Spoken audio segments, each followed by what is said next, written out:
Mnangagwa bounces back to work to fight off Chiwenga's popularity using a fake inventor Maxwell Chikumbutso. Sanapena mashoko atinoona kuti panguva ino mutungamiri wenyika yeZimbabwe adzoka kuState House, but panapa ari kunzi aiwa vari kuuya kuzofaita aiwa general, but vazongoisa mukomana anonzi Maxwell Chikumbutso anozikanwa kuti ane inventions ake emamotor vehicles aiwa nemamotorbikes. Sanapena mashoko ari mudanyuka panapa nobva subscribe or like or turn the bell icon. Tipinda panapa muzimba abudanyura achiti at a time when Emmerson Mnangagwa has been denounced by uniformed soldiers as of Monday, he suddenly popped back at work to collaborate his own units, who are undercover characters.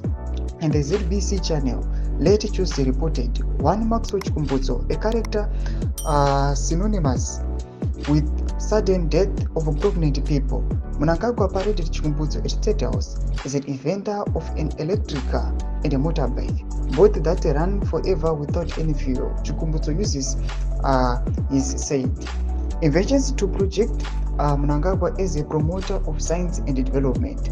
The car Chikumbutso presents could be put into immediate use as an ambulance or a rescue vehicle to travel around the country forever without petrol or diesel cost. Mashoko panapa atiri kuona kuti aiwa panonzi Maxwell Chikumbutso achiuya achipresida sangane mutungamiri wenyika, vanhu vangoitora vachingoti aiwa maybe ingori disguise, but vakomana ava panguva inoyi vari kudzoka kuti vagofighta back aiwa vachidzosera zvinhu in order. Atiri kuona panapa general zvavangoonekwa vari in power panguva inoyi vari kukonzeresa vachimisa aiwa vakomana vese vari kupusha for 2030 zvichiona kutoti vamwe vanhu vakutovateverera mukuona kuti nemamwe masoja akawatoonekwa paheroes acre vachitochanda vachiti aiwa siyanai naye Chiwenga.